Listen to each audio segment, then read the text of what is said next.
Good morning, everybody. We're going to pop this up here. So our assignment today is going to be to paint this tree today.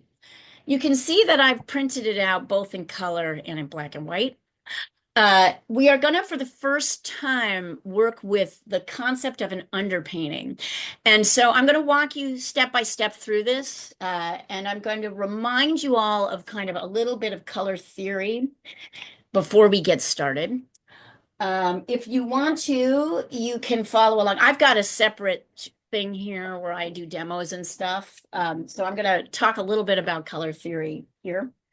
I've got water in a jar. I'm going to be doing most of my work with this brush, this big brush, which might look like a terrible brush to you, but it's absolutely fantastic for making soft edges, which is what we're going to need. I have a couple more here, but I want you to notice the difference. Your tendency is to want to work small and smooth. That's going to be terrible for you. So in this exercise, so what I'm going to encourage you to do, even though it feels uncomfortable, is to go with the biggest brush you can. This is 1 inch, which is about, I don't know how many millimeters is 1 inch. I don't know, like 12 millimeters or something across. I'm going to encourage you to go the roughest, the thickest, the biggest brush you've got. If you don't have exactly the right materials or exactly the right colors, don't worry about that also. This is a learning process where we learn how to do this, right? So we'll work with, if you have questions, interrupt me as we're going along. The first thing I'm going to talk about is what are the colors that make up everything. There are three primary colors, and students who've been with me for a while, can you tell me what those colors are? What are the three colors that make up everything? Our primary colors, what are they? Red, See, I know you know this. What are the primary colors? Three primary colors. red, blue, and yellow. Yeah. All right. So I've got a little ultramarine blue here. I've got a little bit of cadmium yellow, medium, and I've got cadmium red light. I've got three colors. You can sort of see them off here. So I'm going to put them actually on here is yellow, right? I'm getting my brush wet. I'm going to get all that yellow off, squeezing it with this. Yay, Dana, do you want to say hi and say who you are and introduce yourself to Benaya? Dana's one Sure, of our. I can do that. Hello, my name is Dana Annie here. I'm based in LA. I was in the first round of this class. I'm new to trying uh, painting and seeing how many mistakes I can make. You're But doing great. this is my fun Saturday morning thing, and I'm having trouble getting it set up this morning, so I'm all over the place. Don't even worry about it. All right. Yeah, what the Um, colors are again. I missed it. red, yellow, and blue. Oh, just the okay. Okay, Yeah, we're talking primary colors right now. got it. So, or sorry, red, yeah, red, yellow, and blue. So you'll see I've got kind of red over here. I'm dipping my brush in water. Oh, you know what I need? I'm gonna go get a paper towel or a rag. Hold on. Where's my paper towel? Where's my paper towel? Oh my gosh. I don't know where my paper towel is. Okay. Give me 1 second.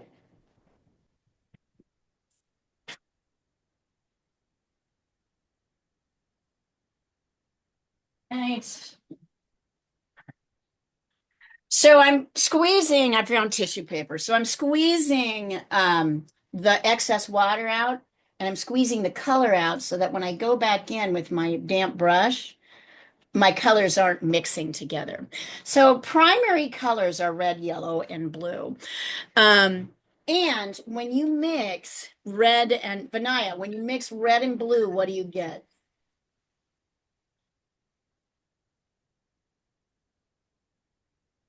Oh my God, I missed my physics Come on, classes now. come Red on, you and must blue. remember this. No ideas? Red and blue, red and blue. What do you get when you mix red and blue? Oh, Purple. purple. Purple. Right. So I'm testing how much you know. So I'm mixing my red and my blue here. Actually, I have a kind of, the red I've chosen gives me this kind of mauvey purple. I'll take a picture of it in a minute so you guys can see it in really good form. Um, the red I'm using is a cadmium red, which is almost an orange. So if I want, there's different reds. This is what we would call a warm red. And if I mix it with blue, I'm going to get this kind of brownish color. However, if I take this cool red, which is called quinacridone red, you can see the difference. It doesn't look orangey at all, right? This looks orange, this red, this looks very kind of pinkish. If I take this red and I mix it, I get something that's much purplier. I'll take a picture and send this over so you can see this in a second. What do you get when you mix red and orange? Sorry, red and I just told you the answer to that question. Red and yellow, you get orange. It's early. I got up really, really early today. So if I mix yellow and red, I get orange. There we go. And then what do you get if you mix yellow and green, yellow and blue? Jesus, I did it again. Coffee, my dear. Coffee. Talking. I'm trying, Dina, help me. It's okay. I'm on that. All right. If I mix yellow and blue, I get green, right? So you see how these are between each other because these are the mixes of each other. So if I do this in a circle, I get these are the basic colors in which we make everything. And anything that you work with is going to be some tint or form of these three colors and then a mix of two of the colors. Got it? Lots of things can be, as we can see, lots of things can be red or lots of things can be red. Even browns can have red. Some colors can be kind of reddish or orangish. They can sort of be with both. But the real key thing is to remember these color combinations because, and I'm sorry, you guys, I know this is repeat for some of you, but I think it's always good to remember as we're going through. Once I make this circle, I can see that each primary color, primary blue, is directly across from a secondary orange, right? So this primary, which is one color, is across from a color that you make on the color wheel. Purple, which is secondary, purple, is across from primary, yellow.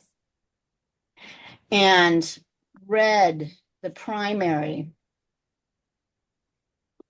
is across the color wheel from green, which is the secondary, right?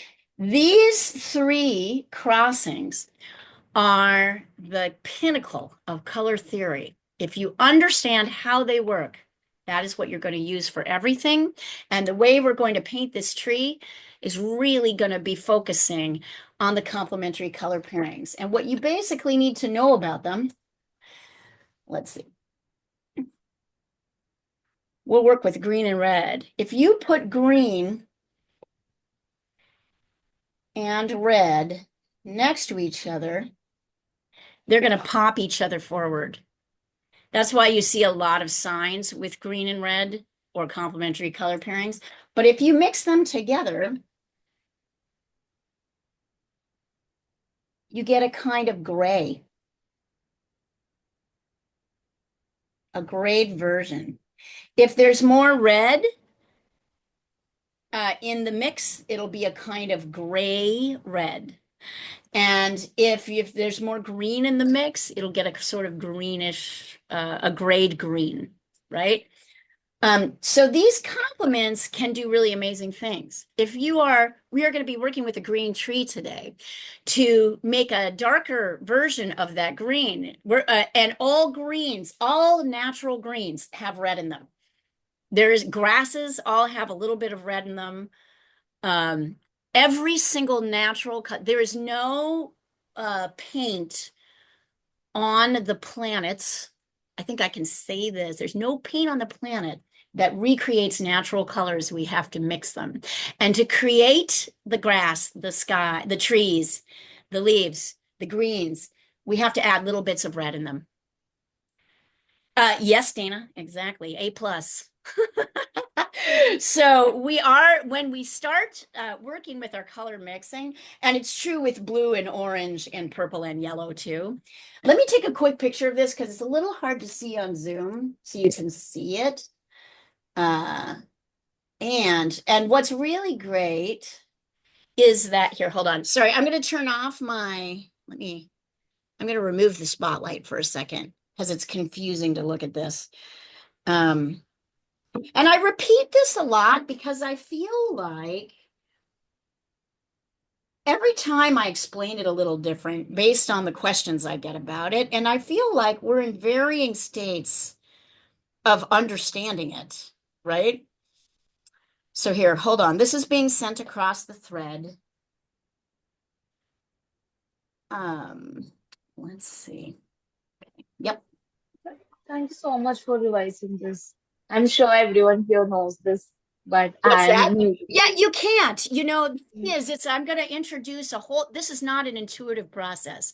This is a process that needs to be taught. However, it will become intuitive once you understand the rules. It's like kind of expecting yourself to be born and knowing grammar, knowing how to talk, right? You Yeah. can't. You've got to learn the rules. We spend years learning how to do the rules.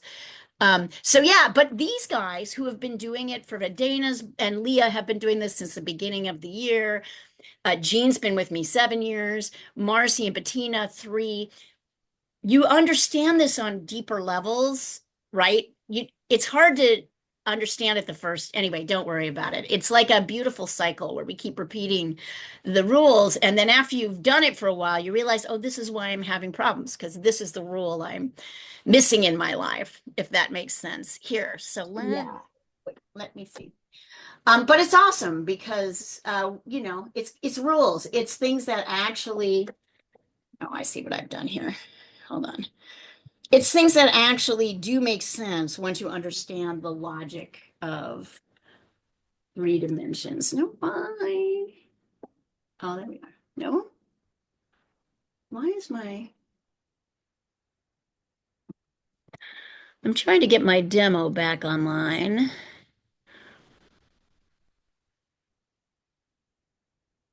Okay, hold on. I'm going to leave. Oh, I see. I just clicked that. There we are. Okay. Um, yes, you did. It's a good half. Yeah, my setup was a little janky today, but That's we got totally fine. All right. So when and we're going to talk today about, as we start to paint, I'm going to introduce a couple more colors into this mix. We're going to paint this guy today, this tree, but we're going to start with an underpainting, right? All paintings have underpaintings. What is an underpainting? An underpainting is the base layer on any painting that you're working on. You will notice as we apply, and I think I'm going to have you guys, I don't think I'm going to have you draw this because I think the shapes are fairly simple. But I will have you demo this. So you'll notice here that this is a black and white version of this painting. So we're going to use a reddish color on the base. And we're going to create what's called a values painting. So let me talk about values for just a minute. Value is the lightness or darkness of any color. And I think we can see here. So let's say There's our lights. I'll also send this across so you can see it a little bit better. You can see that there's kind of that let's see.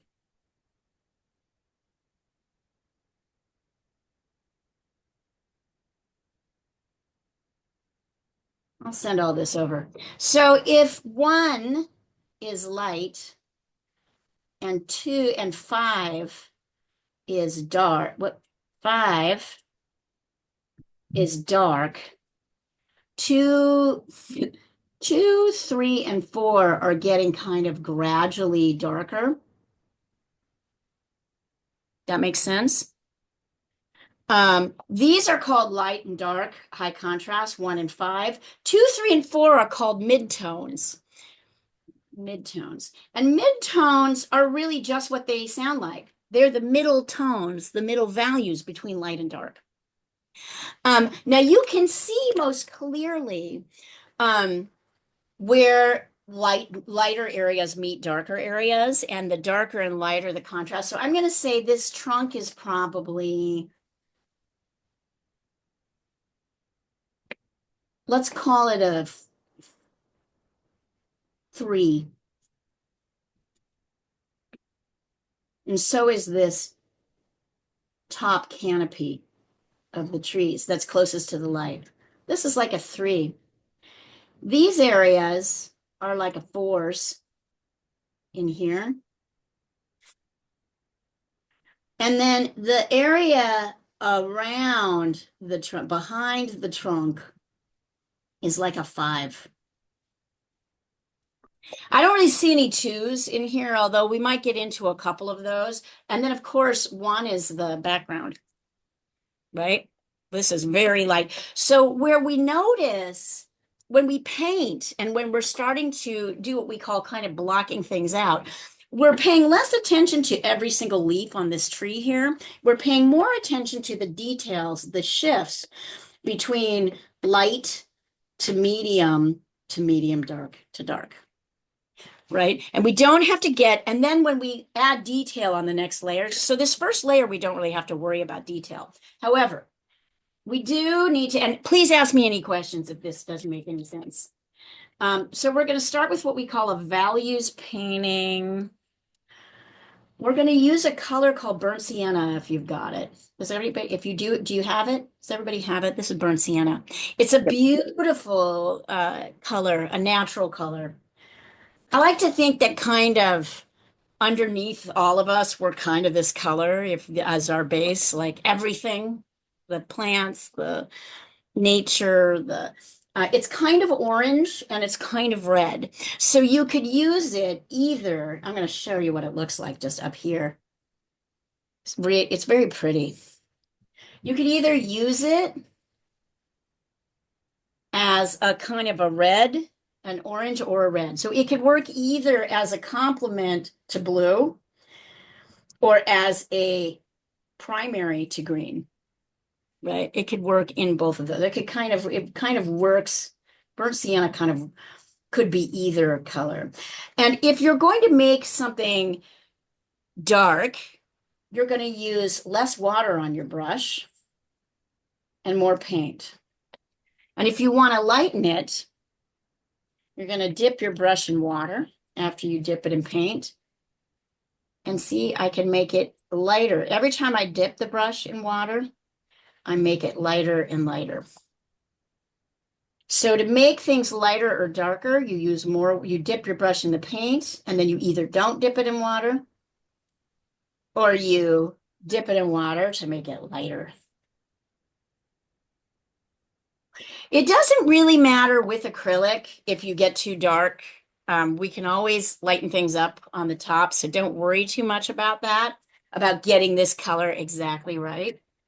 And I also don't want you to worry right now about getting all these little branches and getting all these little leaves on the trees. What we're really looking for, and I'm going to sketch it out. I'm going to do this, and then I'm going to have you do your own. You can see, oh, here, I'm using a smaller brush. I'll use my bigger brush.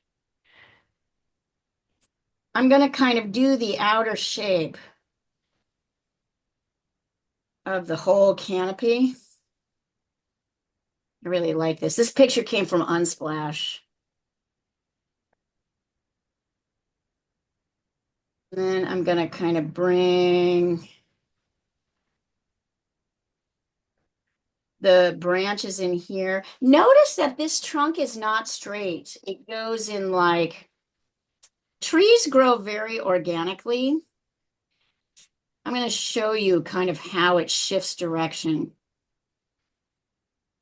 Right? This is not straight up and down. It's not this. That's not what's happening here. There's a kind of shift this way, a shift that way, a shift this way. It's like three straight lines kind of intersecting each other. And then I'm going to get, with a lot more paint and less water, I'm going to get just kind of darker under here. And then I'm going to get a little water on my brush and get, see how you can see the transition a little bit? It's a little bit lighter. And then I'm going to get even more water. And you know what I think I'm going to do? I'm going to go a tiny bit darker. Then go lighter on the top.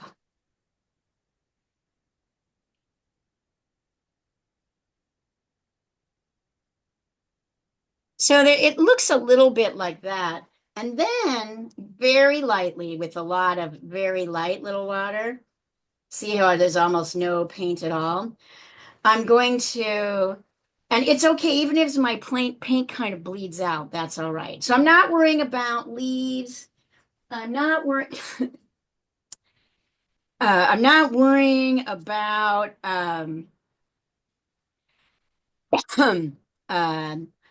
the branches of the trunk. I'm just kind of trying to get the trunk right up there. That's really, I'm really just trying to show light, medium, dark. And then I'm just trying to get a little paint everywhere. And what I want you to observe about this is how flat it looks. It's very flat. Be careful not to use too much water. So you're gonna, I have these drips of water. It's gonna take forever for it to dry. So I kind of scoop them up a little bit. On this layer, we generally, so it's flat, which means that our next layer is gonna look richer. That's one of the reasons we do underpaintings. It's just kind of flat. I just turned around and here, I'm going to show you what I'm looking at right now. I have a chair behind me. Can you see this guy? He's been staring. He's like, hello, this is Bazoo. I learned a new word in a student's paper this week. What's that? Instead of persona, a fursona. Persona. So he has an excellent fursona. This is an excellent persona. That's right. Bazoo is an excellent. Love that. It's funny because this chair is here. I usually think I'm going to use it and I never do. So I usually just push it behind me. And then here's my drawing board. You can kind of see it here. But usually the personas jump up behind me. It's just totally like, hello, hello. Anyway, that's enough of that. I love that you're a cat person. Yes. Yes. That you're a dog person. I would be a dog person if I had the time. I mean, I'm more of a goldfish person, but I have a dog. A good dog. Very good dog. All right. So go ahead and I'll send a picture of this so you can see it. If this was watercolor, we'd have to work a lot harder. Here, hold on. I'm turning this off so I can take a picture. I'll be right back on. If this was watercolor, we'd have to work harder to make sure we didn't go too dark. But the beauty of painting with acrylic is that once it dries, we can put light colors over the top. And it's really the light colors that the dark colors that enable the lights to look so beautiful. There we go. So now you have a picture of it up close. Go ahead and try it. Oh, let me move that a little bit this way. So Benaya, you're in a good point because it's only 8:30 p.m. your time, right? Yes. Yes. And in the fall, it's going to shift to 9:30 your time. Do you ever do PM? Do you ever do night classes? Do you ever do Yeah, night? I mean, I think I'm fine with it. Do you do night shifts at Reuters? No, I don't have night shifts at Oh, Reuters. thank God. You're like one of I the few. have a No. yeah. I have a fixed time. I have to wake up early. My shift start at local time 5:30 a.m. So that's that. That's better though than I think working the night shift.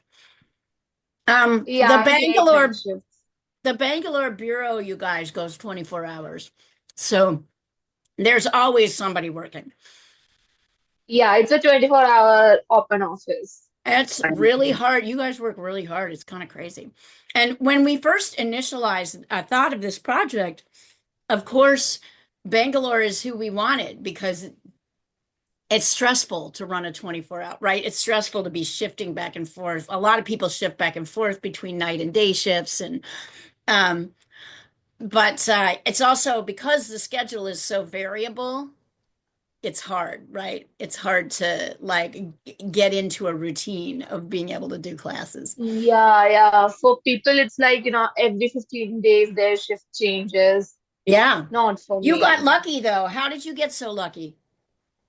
It's that I'm alone in my team. I'm the only one who works Oh, from got it. Bangalore in my team. So that's the price I pay. I am no longer going to complain about my work schedule. Oh yeah, I have no idea. These guys are like, it's funny. The Gdansk Bureau, Poland. We don't have any people there from here today. They kind of do more training. They're very big. They have a big bureau in Gdansk, but probably the second biggest bureau is. I think you're bigger in Bangalore than Delhi, right? Like the Bangalore bureau is the Yes, biggest. yes. Yeah. I think in India, Bangalore is the biggest. Yeah, Bangalore is definitely the They biggest. have a lot of people, not just Reuters journalists, but also like the software people also. They work on the fourth floor and we work on the fifth floor. So it's really big. It's really big. Yeah. Yeah. Very nice. Well, good. Well, we hope so the idea of this is to we keep each other company while we're working on our paintings. That's part of it. That's why I do online classes, but I want them to be live because I want to be able to help you. Yeah. I'm So I don't noticing that. have burnt sienna. What do you have? I have raw sienna. Rose sienna. No, raw. The raw. Oh, raw Okay. sienna. That's too Yeah. green. What reds do you have? Have Crimson Lake and Vermilion Hue. Try vermilion. That's going to be more like an orangey red. And then I want you to Yeah. go back and did you just watch the lessons, Benaya, or did you do them? I did the first two Okay, so good. and So the you others, you have yeah. a sense of warm and cool and the idea of warm and cool. Try vermilion. It's a lot like my orange red. Try vermilion. Only vermilion. Do I have to mix it with anything? Nope, not for this level. We want a reddish, we want a reddish base. If anybody else doesn't have burnt, and try to get burnt sienna, it's a great color. Burnt sienna will be very important and we'll use it a lot. But you don't need to get it right now. Now just use red. And if anybody else doesn't have burnt sienna, of course, you also can use it. Notice that as this dries, it gets much lighter because I used a lot of water. So I'm going to try and darken a little bit using paint and not much water. I wanted this to get a little darker. Kind of comes out like that.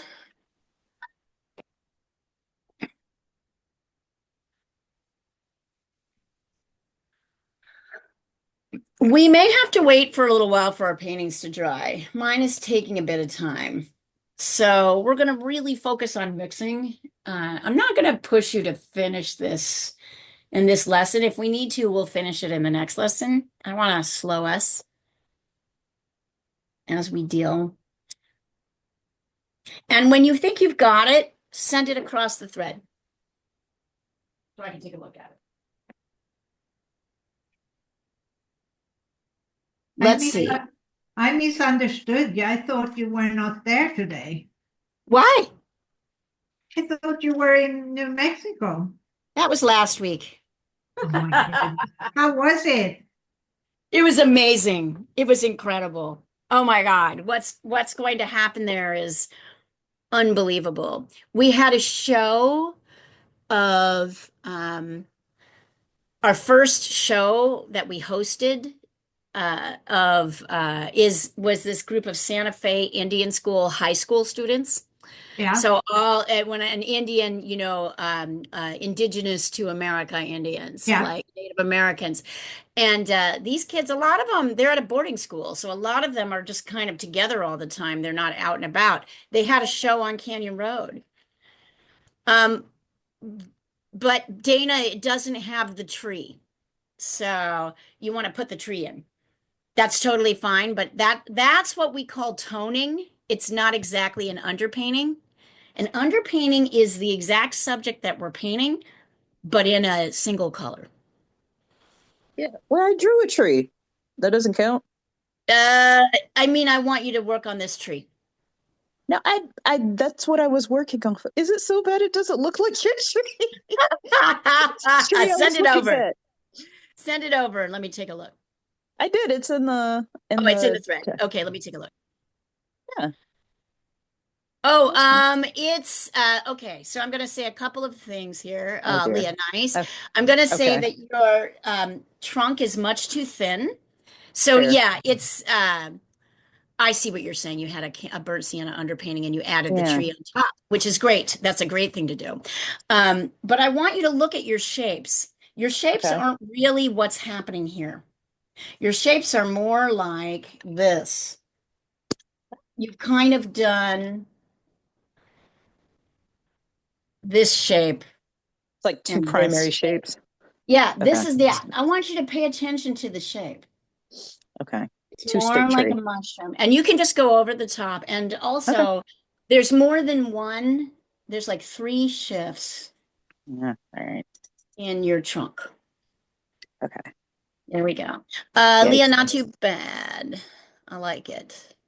So Yeah, now let me you try can again. just, yeah, keep going. It's good. The nice thing is the more paint you get on there, the better. Yeah, that's pretty good. I like it. So Leah, you can just wait till it dries. If you want to, you can pull out Viridian Green. If you don't have it already, we're going to add that to our mix here when we start mixing. But I want to see what everybody else does. Yeah. So Diana, it was great. It was really great. The kids sold out their paintings. Really, people came out for them. What I really love seeing is, here they are on this very hoity-toity Canyon Road, which is a big gallery district in Santa Fe. It's probably the most expensive real estate in the city. And everybody came out and bought the kids jewelry and paintings and stuff. But then also the elders on the pueblos in the community came out and sat with the kids who were really nervous. So they don't leave those kids alone at all. They sat with them. It was really beautiful. And the reason the show was so great is that my great Aunt Olive worked with the artists in that school from the 30s to the 60s.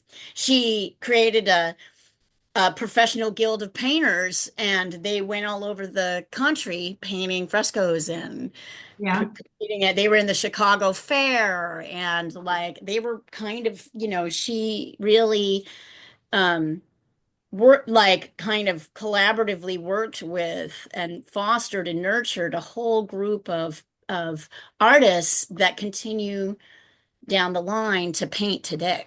So it was really neat. That was just the first thing that happened. And then two other great things happened that I will tell you guys later, but it was amazing. It was really, really amazing. If any of you are wondering when class is happening and when it isn't, you really need to look at the WhatsApp thread. That is Yeah. how I let people know what time. Is the class going today? Is it not?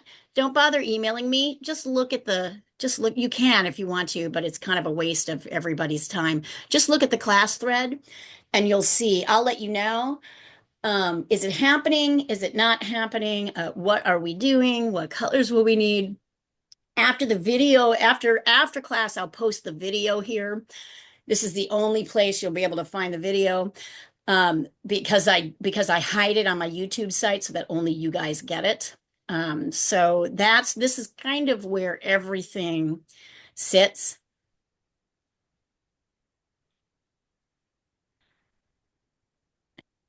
Anybody else send anything over? Yeah. Bettina, nice. I know it has this kind of mushroomy quality, doesn't it? Not bad, Marcy. Good. Good. I like your little tweaks. I like your paying attention to the shape of the trunk there. Very nice. Does anybody else need to send this over to me? Yes, I think I need to see Leah's done it. Yeah, Vinay, resend I need mine. to see yours. Oh, yes. Can you resend yours, Yeah, my love? I will send in a minute. Okay. I'm just being slow. It's okay. You can be slow. We like that. One of my big problems is that I am way too fast. I am way too fast. So you guys, your job is to say, and Jean, are you doing this or are you working on something else? I can't hear you. I'm working on another seahorse. Gotcha. Okay. So just send it over. Diana, Jean, just send over whatever you're working on as you're working on it. Yeah. Working on my lemons. I thought I was done, but I'm not. I can see Ooh. I'm not. I Love. can send it over, but it's Okay, great. Oh, nice, Dana. Beautiful. That's exactly Yeah, right. the toning isn't great, but I got more the shape. The shape is good. Well, it doesn't look great on this layer. Look at mine. Fair. It All right. doesn't look great on that. It just doesn't. All right. So while we're waiting for these to dry, let's look at the colors here. I've sent this tree over, so you have it. You can look at it more when you start to do this yourself. But let's look at the colors here. So I prefer to start with a tube green and then mix some red into it. And the tube green I prefer is Viridian green. I'm going to show you what it looks like. Here, I'm going to take this and show you what it looks like. I need to get more Viridian green. Here we are. Here's some Viridian green. I'm almost always kind of drying off my brush with so that I can get more. So this is what Viridian green looks like. It's kind of a bluish green and it's kind of a neutral. I like it because sap green is really too yellow, and Hooker's green and other greens that you had, chrome green, spring green, emerald green, those are all just awful colors. They're not good for mixing. You want something that's kind of dark and a little transparent. Look at this is kind of bluish. So Hey, it would Leah? go on the cool side. I don't have Viridian green. I have sap you have? green and light green, and Ugh. the detested phthalo green. Take the detect. That's a really good question. I just want you put to test sap Okay. green and phthalo green. I want you to try both of them. Mix them Okay. both and see which you like Alright. better. The Alright, the detested phthalo green. I don't want to say phthalo green is detested. I just want to say it's I don't hard like to it either. It looks like radioactive. Oh, It's very good for certain things. Sap uh, green is, in my view, too. It's got little bits of white in it, so it's too uh, cool. It does, you right, can okay, never get it to go the direction. all So right. yes, if you don't have that color green, take the greens that you do have, and you're going to do this process twice. So right here on my fake canvas, on my testing canvas, I'm going to mix a little bit of green with some of my light, my kind of orangey red. Oh, now notice here, way too much red. I need to get more green in. And I'm going to Which sort of one was your test. which This one was your is orangey red? cadmium red. Okay. Cadmium red. I'll show you. I'll do a little, like, here's my sample. So here's my red. Here's my green. Yeah, so actually, this is a good thing to do. Everybody can probably do this. I'm squeezing off. I want to take off most of the red. Sorry, I'm doing this off camera. I want to take off most of the red. Um, so these two colors make up this green down here. And now I'm going to try my cooler red, squeezing it off to make it dry. I'm going to take some of this green, this sort of, I need more of that, I can tell. What you'll notice immediately as you start mixing is you can't use too much red. You've got to use very kind of little bits of red. Otherwise, you're going to get something that looks too red. The red will dominate. What you want, there's this kind of idea in mixing that you like this weird sort of fakey egalitarian approach that you put half of one thing and half of another in it.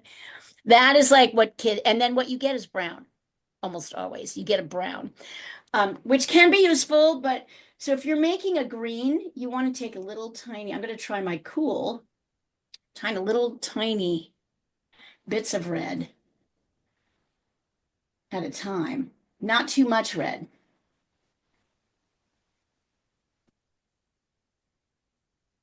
Okay, so this one is a cool red, and I'm going to put it here. And then I'm going to show you the colors I did. So I'm going to take a picture of this up close so you can look at it.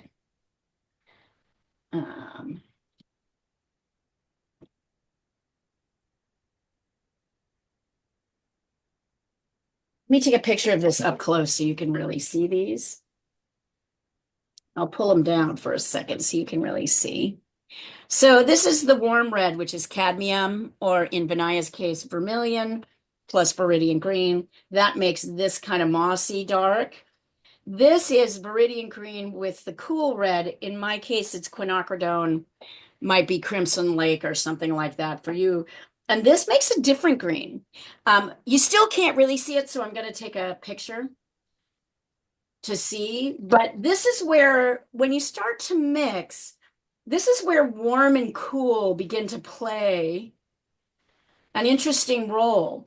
And when you're trying to decide what colors I want to mix, you're looking at the final kind of outcome. In my view, this is an extremely warm painting, right? This is an extremely, oops, hang on. This image is really warm. I don't see anything cool. They're like oranges and kind of warm greens. This is a warm painting.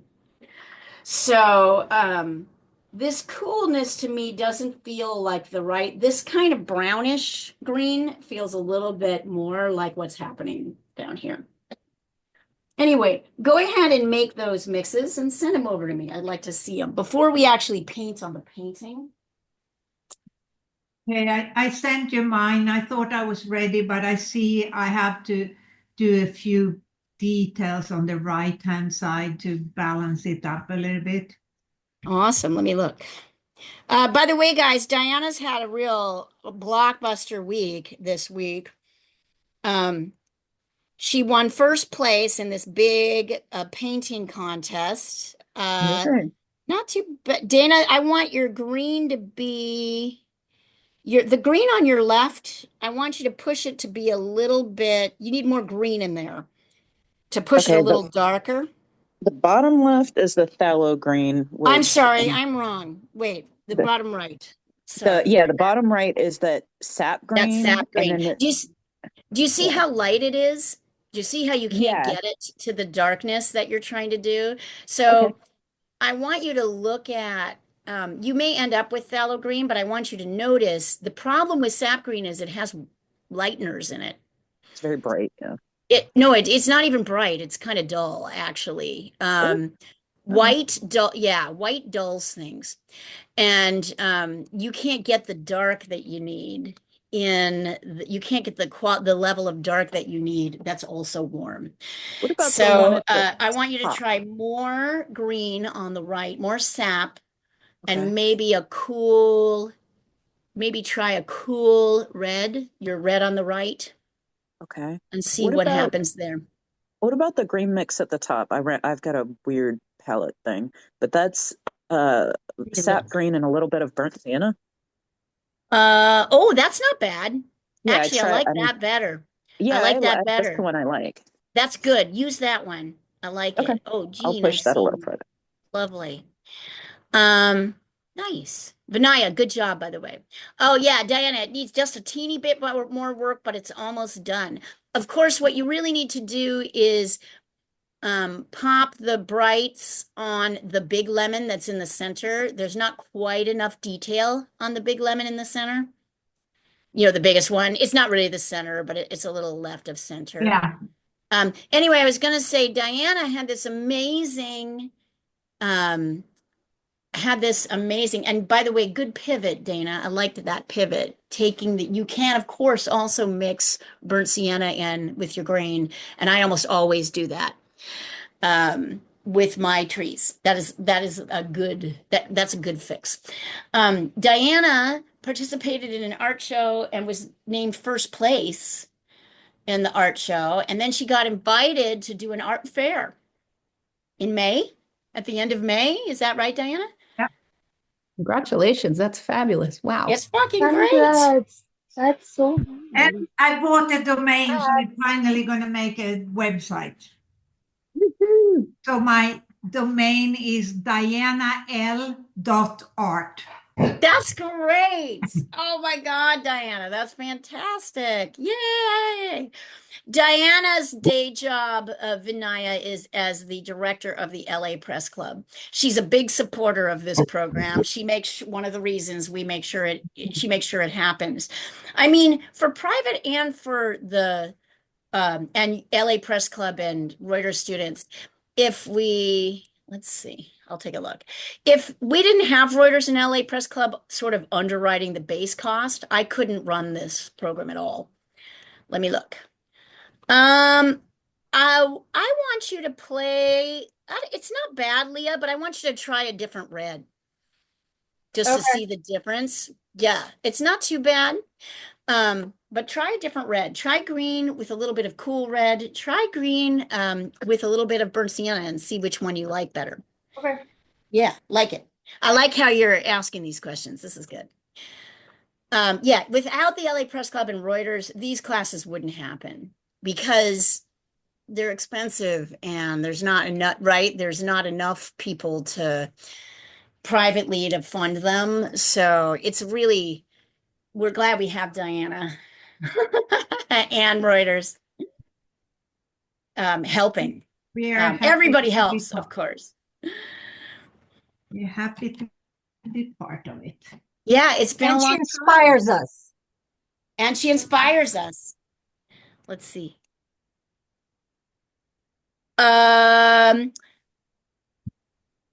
A little bit more. What I would do, Dana, yes, is take Okay. a little bit of that. So, and now what you have is what I would like to. Can I actually show this online? Yeah. Show you I'm gonna pop online really quick just to. So I want you to see the problem here, guys, and this is a very common problem. All of you have probably made it. This is too light because the color she's got is too light. And what your tendency is to want to do is to just dump more red in here. But Mhm. that's not going to darken it. because already it's become too, there's too much of the green and the lightness, and the more you put in there, it's like this, it's going to stay this muddy, neutral kind of mid-tone. So what I would do is take a tiny scoop of what's here, bring it down here, and then try again with Okay. your red, right? So you don't want to keep, Marcy, these look very, Similar. yeah, and kind of cool. Or is it just the lighting in your studio? Are you using Viridian? Yes, the Can left you is try burnt Mhm. sienna in with your Viridian? Sure. I feel like these look a little too cool. I'd like to give you a warmer option if we possibly can. I mean, there's nothing terribly wrong with this, but it would be nice to have it a little bit kind of warmer and browner, right? Because that's what's actually happening. Yep. Let's see. Hey, so Vinaya, did you mix a green? No, I don't have a green. I only have a blue and yellow. So I mixed Okay, that. so you can see the problem. So what you want is way more blue and a lot less yellow. You want your green to be darker. About mine? I'm talking about Vinaya's. Okay. Sorry. Yeah. I'm talking about Vinaya's. So look at this. You'll see it's too much yellow. You want it to be a little bit darker, so you need to have more blue. What blue are you using? Here, I'm gonna pop. Ultramarine blue. Okay, good. That's a great blue, the best blue. I'm going to show you this up. Do you see how light this is? It's because of your yellow. So you need a Okay. lot more blue and a lot less yellow to start with your green. And then you're going to need to add a little red. Okay. Got it? Which, yeah, You're going to which test red? it. You're going to test it. You're going to test it. Okay. So you need to make your green correctly. And then you need to, this is why you want to buy a tube of green, Viridian green, not chrome green, not sap green, not light green. Get I Viridian. will buy it. Which one? Which green should I It's go on for? the list. It's on the It's on list. the. How did I miss it? I don't know. I thought I haven't bought got- all the colors in the list. um, this permanent green is kind of interesting. Um, whose is this? Bettina. I like the permanent green and cad red. That's nice. So you see, oh, much better, Dana. Much better. See how Okay. that you could get that darker just by kind of moving away from that pile, but using a tiny bit of it. Very nice, guys. Cool. All right. Good job, Bettina. I like that. A permanent green. What does your permanent green look like, Bettina, on a, oh, much better, Marcy. Do you see that? Yep. How nice, kind of rich and brown that looks. These are great. Good job, you guys. All right. So hopefully these are dry now. Don't worry if you're still mixing your colors. Uh-oh. I need to plug my phone in. A low battery. So on the first layer, yeah. Okay. On the first layer of color, on this next layer, I'm still a little bit wet, but I think there's still a little bit wet here, but I think it'll be okay. Hold on, I'm gonna get a little bit more paper. A little bit more.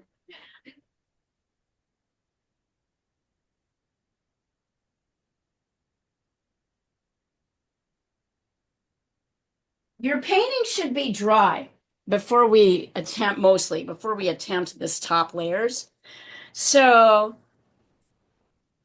and I do not want, if I do, I'm going to do this again just so you can see it. If I get my brush too wet on this layer and I pick up some paint and I get my brush too wet, it's too transparent. Can you see that? So on this layer, when I'm mixing, and I am also mixing using my brush. So I'm doing a lot of cleaning off of my brush in between. I'm dipping my brush in the water and I'm squeezing it out. But when I start to apply this paint, I want this paint, and notice the paint that I mixed for you in my demo is already dry. So I have to mix more. And that's the problem with it. That's the one problem with acrylic is that it's dry. Here, hold on, let me get some more green. Here is some more green. Here is a little red.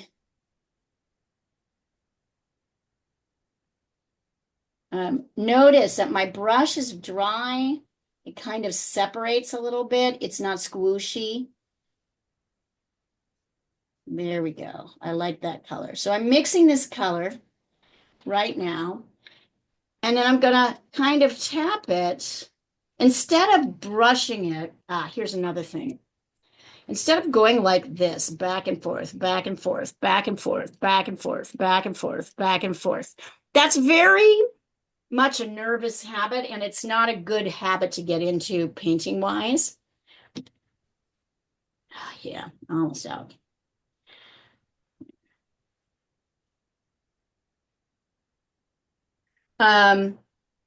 I want to kind of move around my canvas, so I'm dotting. Do you see that? How I'm kind of tapping around?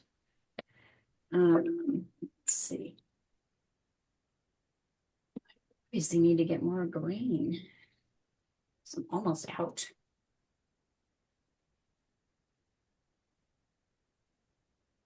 Hey, Leah, question.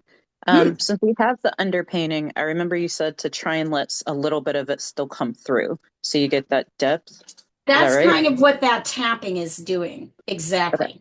Exactly. I like how you're pulling these together. So we're trying not to cover too much. Let little bits. Also, I'm trying to get some paint left in my green.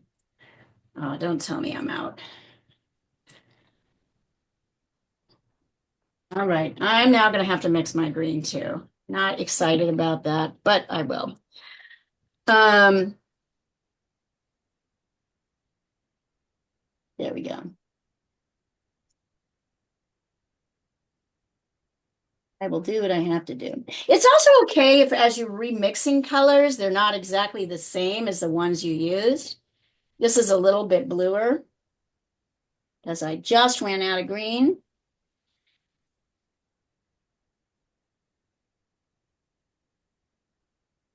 That's okay. And you see, I'm kind of tapping. And actually, before I look at this again, I should go back to this. I'm kind of tapping in.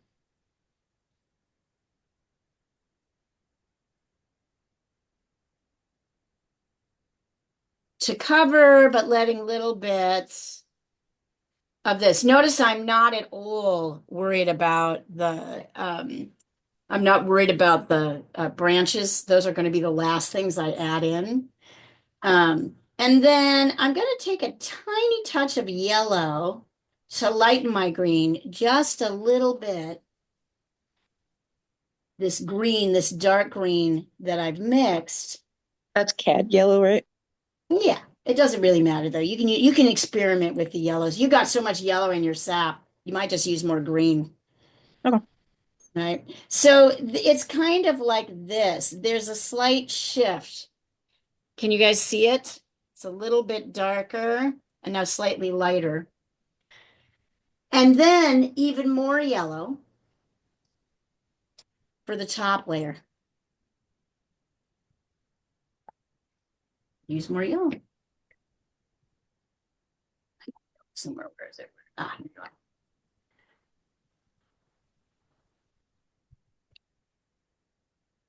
So you're going to lighten your green-red mix with yellow. That's how you lighten. You do not lighten with white. I'm going to show you what that looks like, and you will see why. So it's kind of this series of taps. I'm sort of trying to follow the shape. I'm trying to keep my darks and my lights still pretty distinct, dark, medium, light. Let me take a picture of this so you can really see the transitions. Wait. Okay. I'll be right back on the screen. Oh, did I pop off accident? I popped off accidentally. Sorry. I'll come back on. Nice job, by the way, guys. Really good stuff. And what I want you to notice is how rich these greens look on top of the red, on top of your underpainting. You're already, so part of what's happening is we're creating a little dynamic dynamism in our paintings by having the complement underneath the complement, the red underneath the green.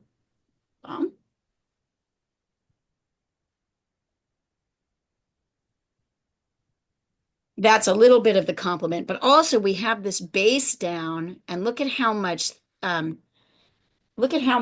like richer the color looks on top of the base.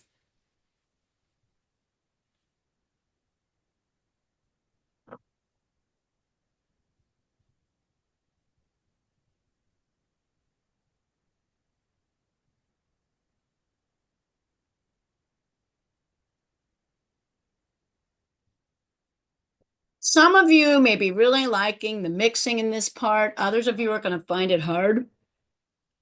Some of you are going to find the brush a very natural companion. Others of you will not. The brush is going to feel weird and awkward. That is okay. The beautiful thing about art is not that you have to be good at all parts of it, but to understand what you're good at and then push what you're not good at. For many people, mixing is hard. For some people, mixing is really easy. It always was easy for me. That's why it took me a long time to figure out how to teach it. Drawing has always been difficult for me. I don't like the pencil. I've kind of, after 25 years, made my peace with it, but it's not my favorite instrument. But I was able to kind of, and actually because of that, I'm a better drawing teacher in some ways than I am a painting teacher. Because painting comes so naturally to me, I don't think about the steps. Y'all are lucky. I've now been doing this long enough that I pretty much know what I'm not teaching, what I haven't taught before. Those of you who've had this lessons. That's the other reason it's good for people to repeat, because I get better at understanding what people don't know if you're not a natural with the brush. Just because you're not a natural with the brush doesn't mean you can't be a painter. And just because you're not a natural with a pencil doesn't mean you can't be an artist. It just means there are some things you're good at and some things you're not so good at. And notice already also, I haven't even gotten into the trunk yet or any of the colors here. Already how my painting is beginning to look a little bit tree-like.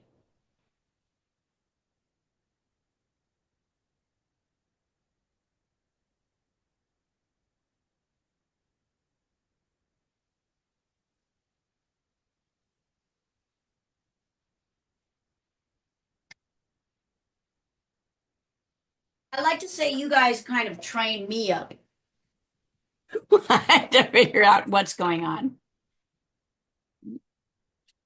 You tell me.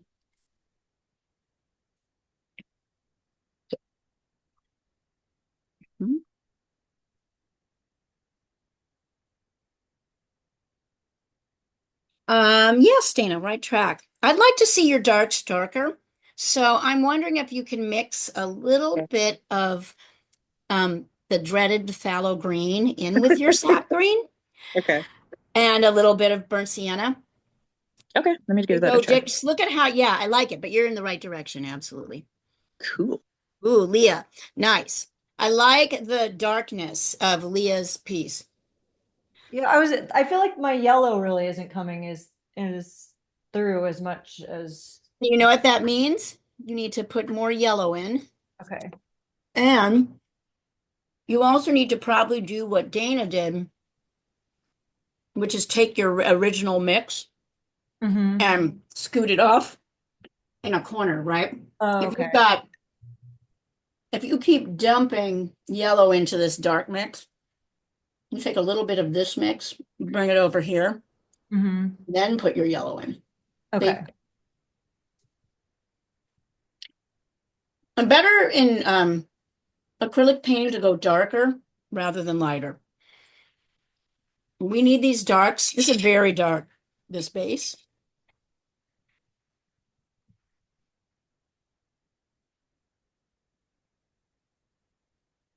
Good job, you guys.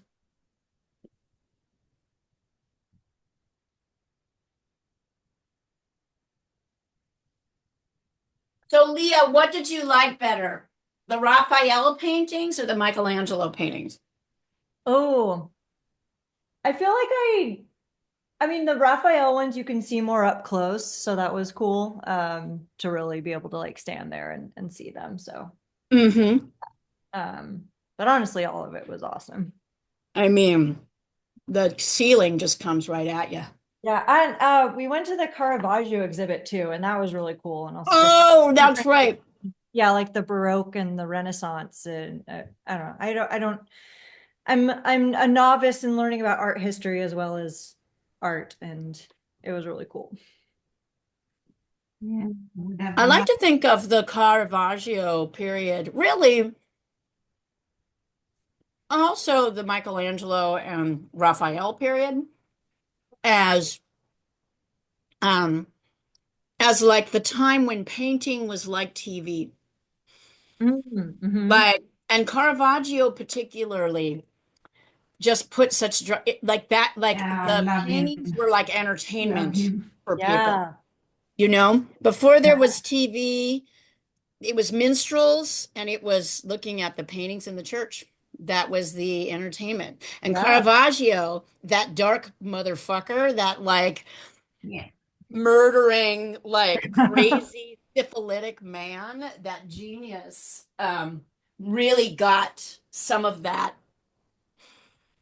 you know, the thing we find so fun to watch and read about on TV. That is like what he got, right? Totally. He had the skill to get it, but also he was such a disturbed human being. It was like I shouldn't even call that dark because I love dark as a color so much. I love dark, but you know, his what I should say is he's just really deeply disturbed. Like Mhm. he was a very sick man and also a genius. Fair, yeah. So he somehow captured and very talented man, along with being a really sick individual. That makes for good TV. Mhm.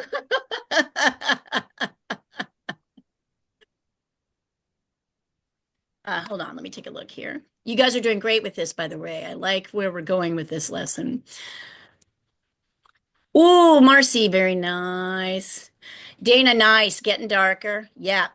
Dana, you could even get your top of your tree a little, you could get a little bit of that dark into the top of your tree because you're going Okay. to put lights on top. So, Okay, so I have room for highlights later if I go darker. exactly. Can you see Okay. how everybody, look at how Marcy, Vinaya, not bad. Good job. For your first time doing this, don't you think she's doing a good job, you guys? Look at hers. She is. Yeah, so see that, don't be afraid of the problem is if you don't go dark enough in the beginning, you you you need it there to showcase the light. So everything should go a titch darker than what it looks like. On the first Oh, layer, we don't care so much. We would like a more dramatic contrast. Nice job, Vinaya. Very good. How does that feel? Good? Yeah, it feels so good because I haven't painted in so long. Like I did it in school or something, and then I always wanted to do it but never really did it. And I It's the always thought great, I'm so bad at it. you're not bad at it. You just don't know how to do it, right? Nobody's bad at it. They just haven't learned yet how to do it, right? That's good. Anyway, I like it. I think your mixing is good. The darkness is good. Everything here is darker than what we see here on the lightest areas. We're going to put these lights on top of darks. The lights don't really showcase as light if they aren't on top of dark.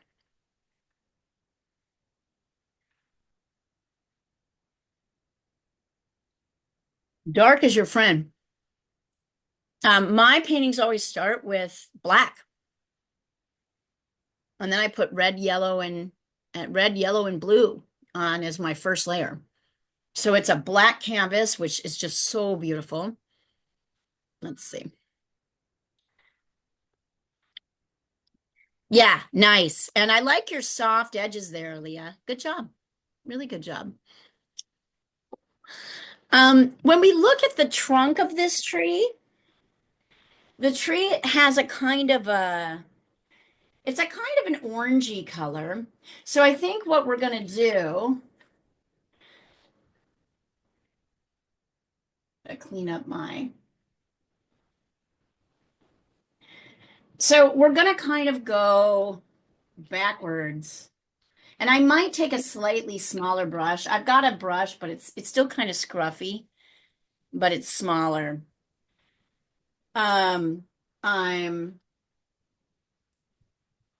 drying out my brush.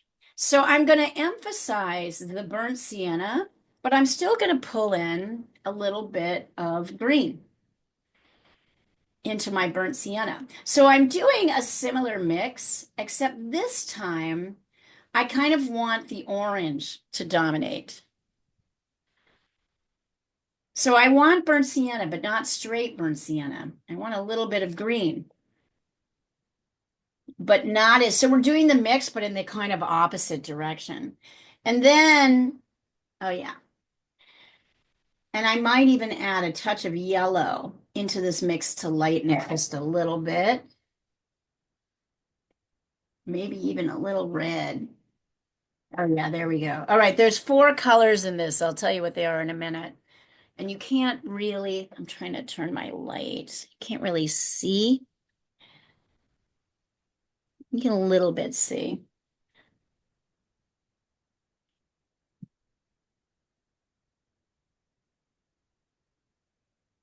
I'm starting with the trunk.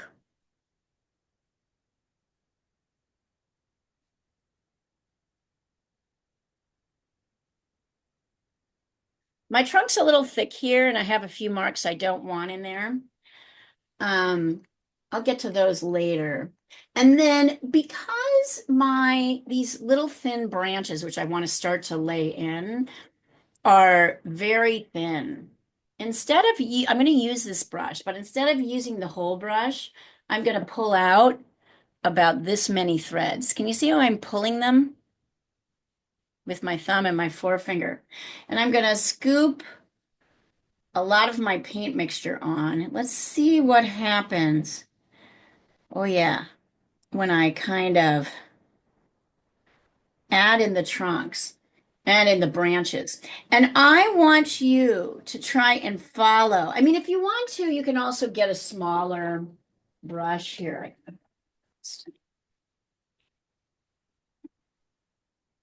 This is like a little tiny brush. You can try this, but you'll probably have to, you won't like the marks as well. I want you not to fake your branches.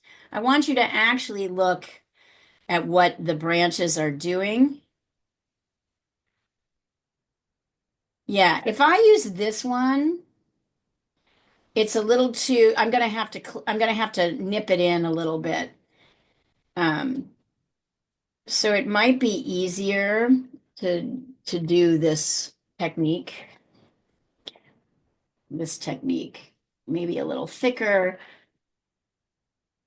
just to get what you want. I don't want you to fake the branches. I want you to look at what is happening with this tree and try to get as much as you can what the branches are doing.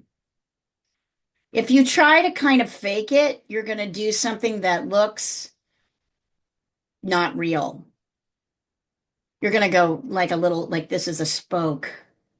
And can you see how nice this sits on top? You can't really see it because of the way my light is showing. I will, here, hold on. I will try to paint it a little lighter. You don't have to draw every branch, but I want you to draw as many branches as you can see. By faking it, do you mean just like making up our own Yeah, branches? don't make it up. Yeah. Actually, yes, that's exactly what I mean. Don't fake it. Look at what's there and try to copy what's there. I'm pretty much copying what's there. If you fake it, it will not only look obviously faked, you're going to make things more, so you want to kind of follow the randomness. I'll take a picture of this so you guys can see it. I want to see. Can you see there how it's starting to come out?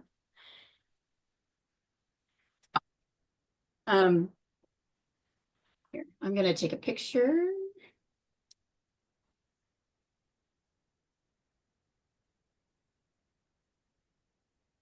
And you've got this picture. Here, I'm going to send this across so you can kind of see mine.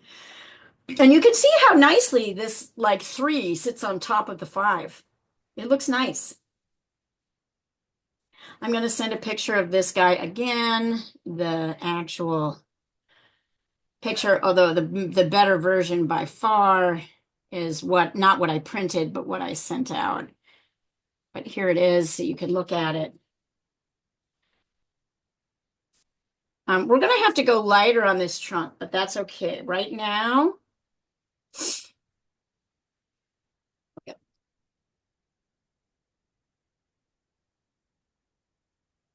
Oh, what did you do? There we are. Okay.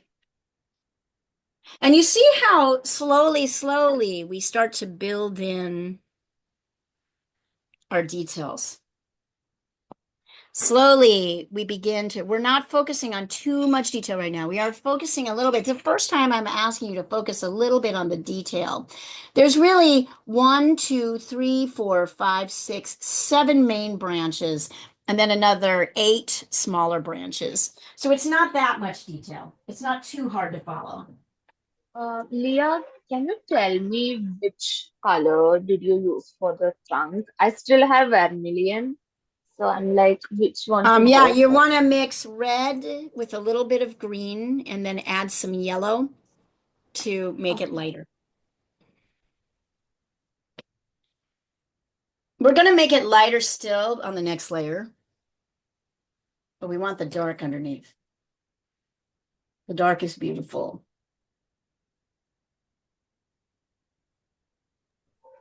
Will this rose sienna, that color work? Try it. Oh, no, it won't really work. Raw sienna is too green. I mean, you can try it if you want, but you know what? I'm not going to tell you. Raw sienna isn't my favorite color, but don't let my prejudices about color, we joke about this. There was another student on this thing, and we were both like, raw sienna, yuck. You can try it, see what you think. It's very sort of plasticky green, but it might mix the things that you want with a little bit of yellow and a little bit more red. Try it. Don't listen to me. Okay. He's only the teacher. I mean, listen to me and then ignore me.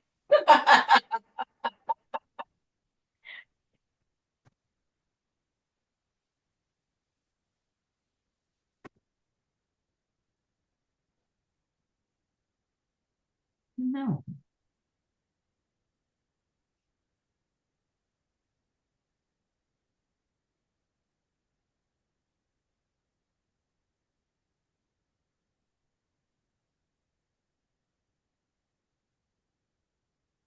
This color in my palette actually has 4 colors in it.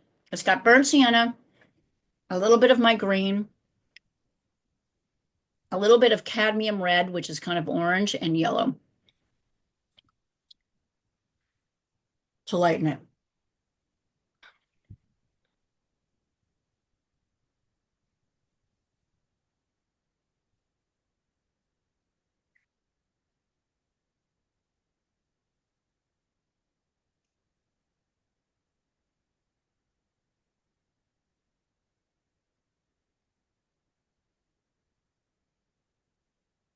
A tree is a great construction for painting because we can get lost in the details, but really we only pay attention to detail where there are edges. What is an edge? It's where a lighter area meets a darker area. It's where the edge of a subject meets a background. That's where we're going to focus our detail.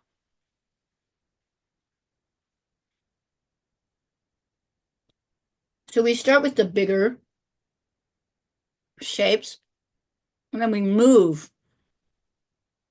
You're now in the first piece of detail where you really need to pay attention to what's happening here.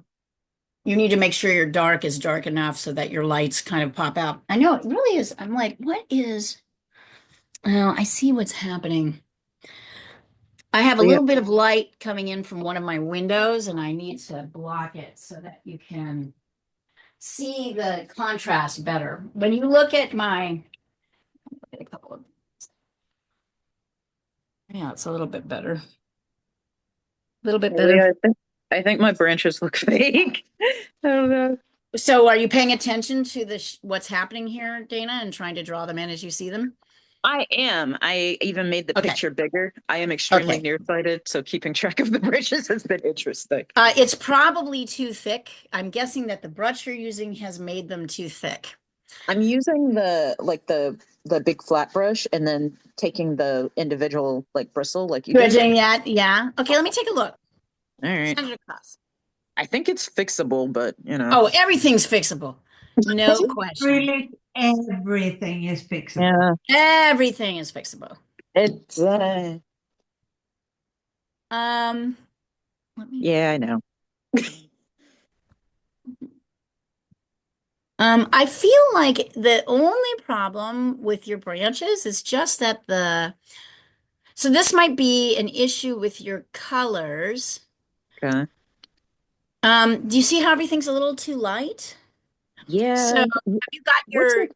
have you got your second layer of your trunk in? Maybe I Or gotta is put in that the what- same? The wood Um, trunk. oh, I think I forgot to put in the second. I What's think in the- that's what's bothering you is that your trunk that's leading up to the tree is too flat. So add Okay. another layer of color there. It doesn't look that bad to me. I like it. Hmm. It's actually not that bad at all. What do Um, I add to the burnt sienna to darken it? Well, Try you red? tell me. Wait, No, let me think. no. Okay. Compliment. It's exactly the same as the mix we made for the green, but the proportions are different. So Gonna you have use yellow. No, it can't be no, yellow. burnt sienna. No, green. A little bit of green goes into your burnt sienna. Ah, see, this is counterintuitive to me. I'm like, why would you But put it isn't green if it's like counterintuitive that? if you think about it. It's Well, exactly the same. We're still using, yeah, your branches are too dark, so you need to get much lighter with yours, Leah. More yellow and a little bit of cadmium red. Yep. Cool. there's a Yep. reason I got a C in graphic design. Same with you, Bettina. No, you're just putting them in. So same with you. So give me just 1 second, guys.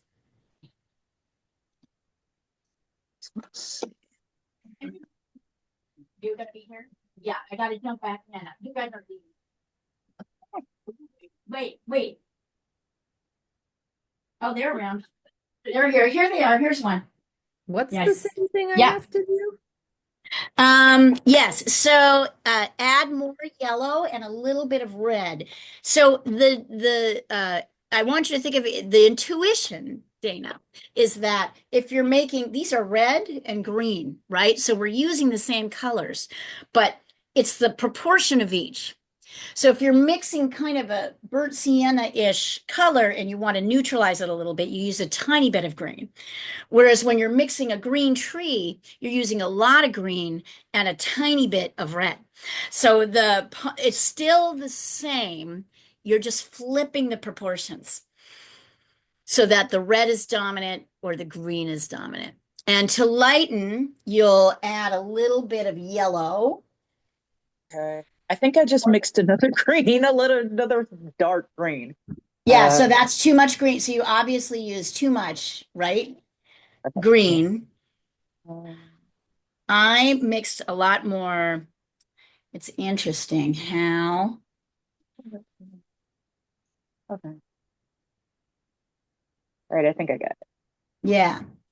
So it's almost always with mixing, it's a proportion issue. But it's nice because it's kind of simple when you get it.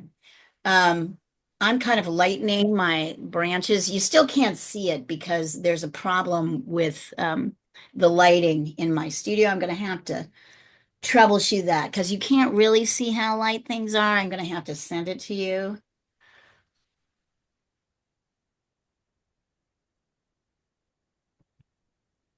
I'll send you again. It doesn't look like it's lighter here, but it is lighter than it looks like on camera. Here, I'll send a. I wonder if I can hold it up. I'm going to remove my spotlight and hold this up for a second. I want to see if it looks different if I move it from the spot.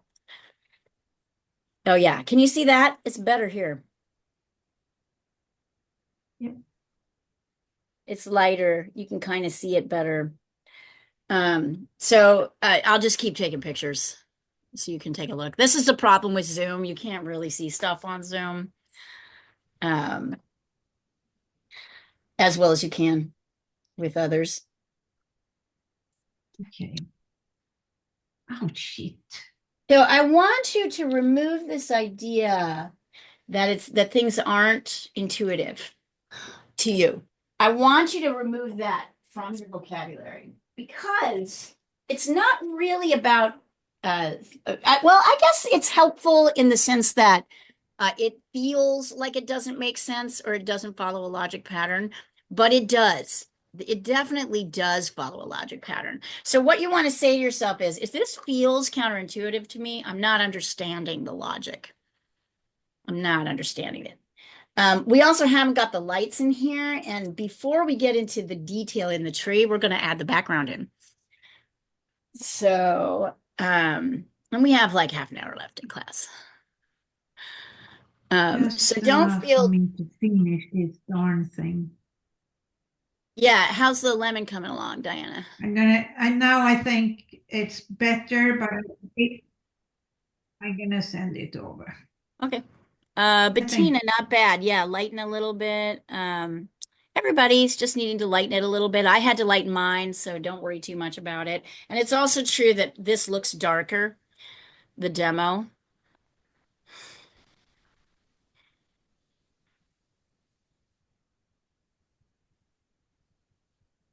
Yeah, better, much better. Diana, give a reflected edge on the dark side. Make it more, so that would be on the right side. You need a reflected edge on on the right side of the the big main lemon. Yeah, lemon. yeah, you need a reflected edge on the light side of the main lemon. Okay. Because otherwise this takes up so much real estate of the painting. You've Yeah, got to it get does. it. But I like your highlight. I like your blick. I like that little spill of light. That works for me. So just Do I need to do anything about the really fuzzy lemon on the right? on the right, no, No, can that's stay. not the focus. Yeah, no, that was my idea that it's not. So Yeah, it's not the focus. Not bad, Marcy, not bad. Marcy's getting us to a point. I really like the shape of your tree. So Marcy's getting us to a point where I think we should start talking about the sky. And we're going to introduce two new colors to the mix, or a color variation of the mix. And that is, oh wait, hold on, there's more. Jean, your tree horses are looking beautiful. I like this layering of translucent colors you're doing. It's kind of building up something that has a kind of transparency, but depth as you continue. It gives it a little glow and a shimmer. Yeah, I think this Very one's nice. done. Yeah. Better, Leah. Yeah, I agree. It's pretty, but your background needs work. Your background does not look done. All right. Oh, very pretty, Leah. Yes, I think we're at that point. So now is the moment when I'm going to have you use white. So you've heard me talk a lot of smack about white. I talk smack about white. White is a very cooling color. And I'm going to give you some options here. I'm using ultramarine blue because it's easier. But if you have prettier blues, like kind of turquoisey ones or cobalt or whatever, you can pretty much use whatever blue you want here in the sky. But what I want to show you here, let me make sure you can see all this on Zoom. I'm looking at everybody's pieces. This is very light, this sky. And so I'm going back to my big brush. I'm getting my brush dry and clean. And I'm taking a lot of white and a little bit of blue. See how I don't dump my white into all my blue? I'm just kind of pulling in the blue. I don't want my blue to be too dark because this is really a kind of thing. And then once again, I'm going to cover my whole, and I'm even kind of brushing into all of your desires and inclinations are going to be to go over here first and not deal with the edge. I'm going to encourage you, if you feel brave, to kind of brush into the edge of your paint. You're going to go back over with green later. And notice how I'm kind of going back and forth. I'm loading my brush with color. My brush is fairly dry. I'm kind of going back and forth. I'm letting little bits of color, but I'm also pushing in a little bit in a ragged way. And this is where you'll find your brush very helpful to you. See how I'm letting little bits of the underpainting come through as well. So I'm kind of moving around, tapping, but pulling a little bit more. And then if I have a strong line like this, I tap it to get rid of it. So what I'm trying to create here is this kind of shimmering sky. I'm not going to get the same blue every time. That's fine. I'm kind of moving around. I'm not trying to scrub too much. And I'm brushing in a little bit into the tree.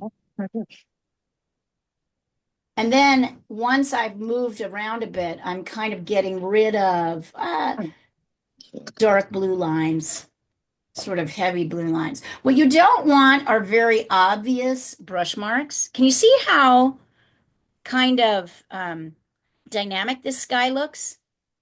Even though I'm, so if I go like this, I like to call this the compulsive painting. This, see what I'm doing here? Paint, paint, paint, paint, paint, paint, paint, paint, paint, paint. I'm going over and over the same area and it looks very flat. But if I let little bits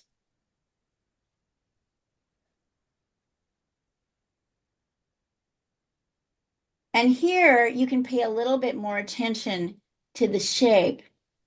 See how I'm coming in a little bit and shaping this tree a little bit more by bringing sky in. I didn't want this piece in, so I'm just going to brush right over it. Look at that. So you can use paint to erase. You're going to consistently be going back, and at some point you'll need a tiny bit of water, but you don't want too much.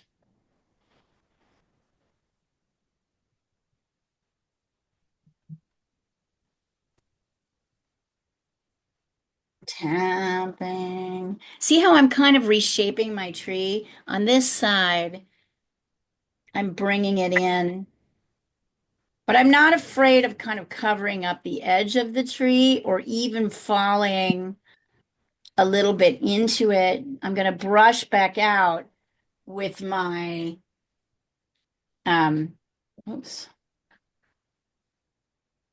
with my green later as I start to go in on detail. But this is kind of a softy edge. It's not so see, even this tapping here kind of creates, isn't that interesting? What a detailed edge that creates. I'm not painting every petal, but I'm looking at the undulations of this. So I encourage you to kind of move around the canvas. This is so we're moving from the background, the foreground to the background. And even though the foreground isn't very finished, look what adding the background in does to the foreground, to our subject. The background makes our subject start to sing. This is the first moment you can actually see it start to happen. You could go lighter on those reds, Vinaya, but right now I'd get your background in. And I want you to pay attention to this edge. I want you all to pay attention to this edge down here as you're bringing in your blue. You want to shape this edge in. Dang it, where is my, hold on. Somewhere here is my marker.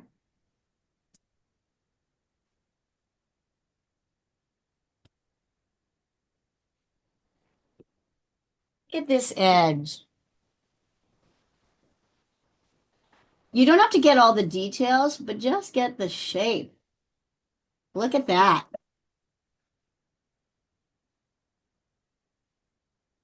There's even a little bit there. If you can kind of shape in that edge, your tree is going to start to feel less solid and more real. Here, I'll send a picture of this so you can see this.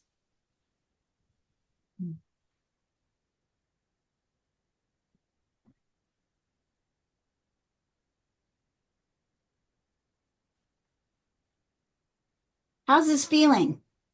Kind of fun?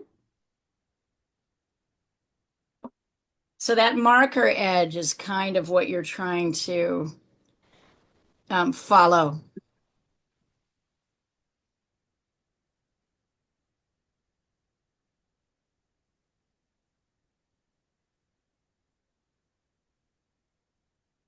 Wait, your camera went out, Leah. I know, because I took a picture. Hang Oh, on. okay. I'm coming Okay. back. I'm coming back. I'm Yeah. coming back. I sent you a picture. Oh, I see. I moved to here. I sent you guys a picture of the source with the edge I want you to pay attention to when you're shaping your tree.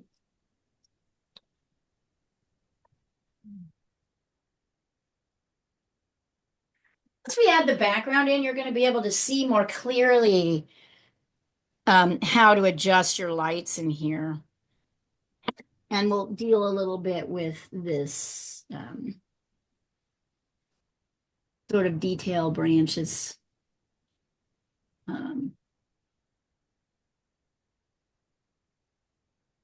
Actually.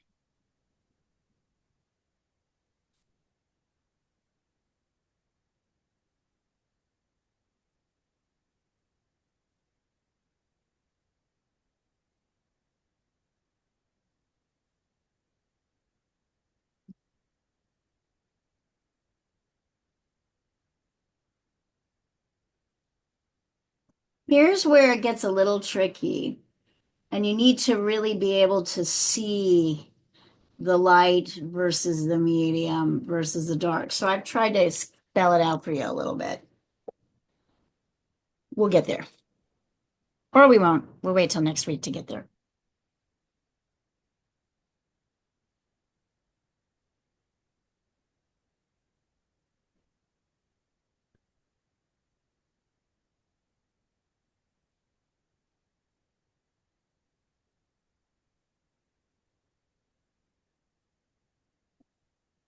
Hey, can I send you a picture? I'm not really Yeah. sure where this is going. Sure.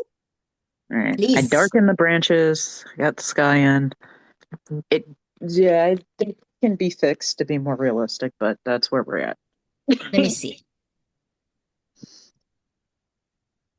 Oh yeah, that's nice. Of course, what you've done is kind of avoided the edges. I do like your tree. It's looking kind of neat. Okay. I want you to you need to get in here, right? You've still Yeah. avoided. I want you to actually look. I'm going to show you the difference between my edge of blue in your edge, and you're going to see that I want you to get brave, Dana, and pull it in a little bit. So Okay. this is what my edge, I'm going to show you what my edge looks like. And I'm going to send it up close so you can see it. Okay, perfect. Hang on. I mean, I'm trying to make sure I don't change the shape of my tree and it looks like the sky is eating the tree. Well, you need to change the shape of your tree because it's not Wow. quite the shape that the tree is. So Okay. on the underneath areas, All right. you really need to change the shape of your tree. I know you're attached to the shape of your tree. You like it. This is Weird, what I like I it. just sent you. Right. I just sent you. This is Okay, I see it. my Oh, point. okay. Okay. All right. And then All right, let's give that a shot. the other thing, it feels weird because you don't want to, but remember the edges, this is kind of a soft edge where the tree meets the background. So there's a softness. It's not a hard edge. It's not like the trunk, the edge of the Right. trunk where it meets the background. The tree is softer. And the bottom here is really what the shape is. I've sent it over to you in the source, Okay. marked with an outline, and that's where your sky needs to go up and kind of change. Okay, so under. I like my weird shape tree. It's cute. I'm not saying it isn't cute. It's Yeah, cute. yeah. It's cute. Giving it some more. I took So see this. how I bumped up this?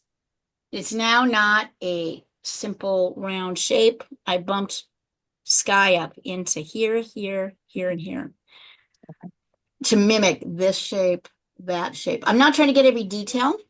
Mhm. Yeah, I like that some of the burnt sienna undercoat is still coming through. That's nice. Yeah. Oh, there you go, Diana. Oh. The only thing that's bumping with me now is that little white flower bud that's directly in front of, to the right of the big one. Yeah, I know. I just So want you either need to get rid of it, because to I don't, remove it. or remove, yeah, I think you need to remove it and the branch. I can put the flower bud in Or another change the place. shape of the flower and make it more like one of the other flowers. Yeah. Yeah, that is the only thing that's Yeah, like I it's know. blocking. It's like, and that's because the white is so bright, our eye is going right to it. Yeah. Yeah. And if I do a flower, I think it will look funky. And I'm already seeing, by the way, guys, that we're gonna stop after the sky, and we'll return to this next week for the rest of it. So don't stress about having to finish this painting. We're just gonna get your sky in, and then we're gonna leave it, and we're gonna pick it up next week, which is good because I think this is like really determining the finishing edges. Let's see. Better. I haven't done all of them, but Yeah, that's great. That's exactly okay. right. Yep, exactly, Cool. exactly. It looks good. Cool, cool. I just need to fix the branches now. Yeah. I can do that next time. It's funny, we get very attached sometimes to our shapes. And what we got to learn is like kind of when to do detail and when not to, right? Mine is a little bit less wide. I might actually go back in, but I'm not going to do it now. I'm going to do it with all of you next week. I might bring my darks back down a little bit, to kind of make this canopy a little bit longer. I lost a little bit of that, but I can add that back in. But I'm not going to do that this time. I want y'all to just kind of get to the point where you've got your painting here, and then we will finish this painting next week.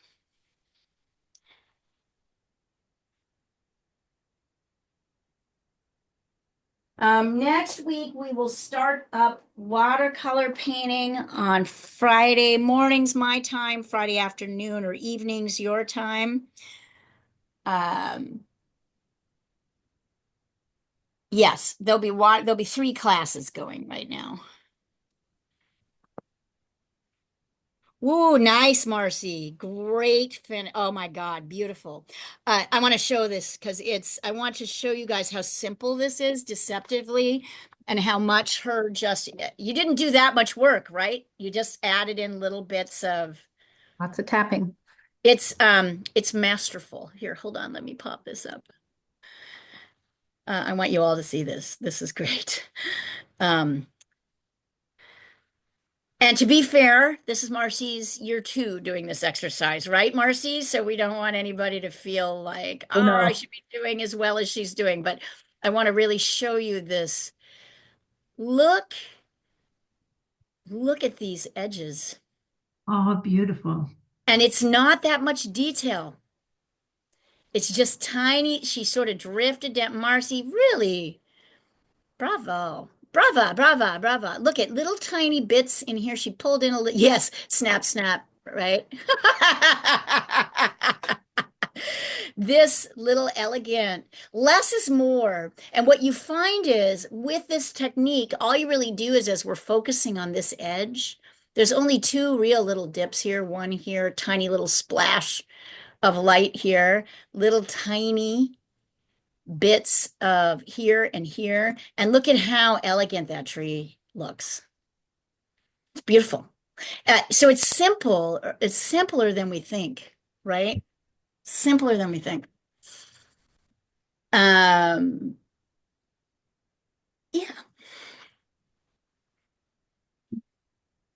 Let's go 5 more minutes and then we'll end class here. Yes, so Reuters and LA Press Club people, we've got Lotto's class tomorrow. Yeah, we've got, let's see, Leah. Oh yeah, Leah, beautiful. Ah, how fun. Look at this. Now, to be fair, Leah has actually come into, because she's in the same town as I am, she's able to come into my studio, which was helpful, I think, for you, wouldn't you Speaking of, say? I signed up for tomorrow. Oh, fabulous. Okay, that's great. I was wondering if anybody was. Look at these little edges, you guys. So what I want you to notice is how different Leah's is from Marcy's. But look at how elegant they are. See that? So there's more than one. She's done this. Look at how, remember how you were feeling like this feels kind of flat, and look at how just adding that edge and brushing in a little bit here, how that creates this feeling of texture without having to paint every leaf. So what we want to do, oh, nice job, rookie. Good job. You need more white. So now you need to go to a bigger brush. Your biggest problem, what's the biggest brush that you have, Vinaya? Hold it up so I can see it. Yeah, are you using that brush for the sky? No, that's the brush you want to use for the sky is the one in, yeah, that big one. Go over with another layer of white and blue, and you're gonna see, you see how these marks are happening here? That's because your brush is too small and it's creating marks that you don't really want to have. So, and look at how nice your blues are kind of glowing. So I want you to do another layer of blue and white. I want your blue to all be more this value right here, not here. And I want you to cover up all of this using your big brush. You're going to find it's going to be way easier to do this with a big brush, but very good first attempt, like super. I know everybody's like, you're always feel, paintings go through awkward stages. You don't say. Yeah, right? Like this is most of the time, and you have to learn to live with the awkward stage. And the reason that you can't learn to paint on your own is that your head doesn't know how to conceptualize what to do next. You want to get all the detail all the time, and then you get overwhelmed and you just cry and you drink a glass of wine and you stop painting. And then you think about the art teacher in 5th grade who told you you were Oh, terrible. that, And I then didn't you think like, about you know what I that. mean? Like it's a pattern, trust me. You're not alone, nor was that art teacher right. You just didn't know how to do it, right? Right? You didn't know how to Okay, I'm going to send you another version. Okay. I put the flower there and I put the bud in another place. Okay, let me see. Let's see. Yeah. And once you get to Diana's level, of course, you can finesse it. I'm going to show this to you, and then we're going to Yeah, Ah, got it. Oh, that's much better. Much better. Excellent, Diana. Yeah. Here, I'm going to share that so everybody can see it. All right, here we are. Check this out. You see how she moved? This here didn't really fit, but this perfect. That you're done. It's done. Nice. You're done. Don't worry about it. Sign it, move on. okay. Mm-hmm. If you wanted to, you could do a little light edge here, a reflected edge tree? right here on the branch here to Yeah. reflect.